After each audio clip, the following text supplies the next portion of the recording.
Now that Huawei successfully made the best MacBook Pro clone, the MateBook X Pro, it's taking a stab at improving on Apple's new MacBook Air. Yes, Apple finally updated its entry-level laptop with a sharp, high-res screen, but the MateBook 13 starts at $200 less and offers much faster performance, thanks to its U-series Whiskey Lake processors. The keyboard on the Huawei is comfier than Apple's, too. The big catch, though, is the MateBook 13's subpar battery life, which may be a deal-breaker for some if speed is your main priority, though. This laptop is worth a look.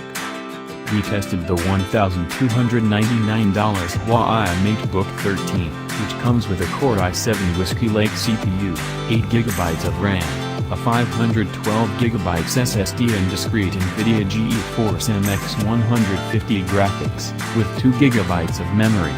The entry-level $999 Core i5 Whiskey Lake model comes with 8GB of RAM and a 256GB SSD.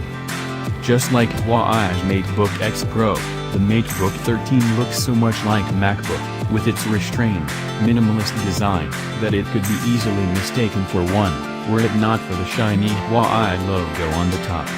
We tested the space gray version of the MateBook 13, which also comes in a hue Huawei calls Mystic Silver, which is an elegant color.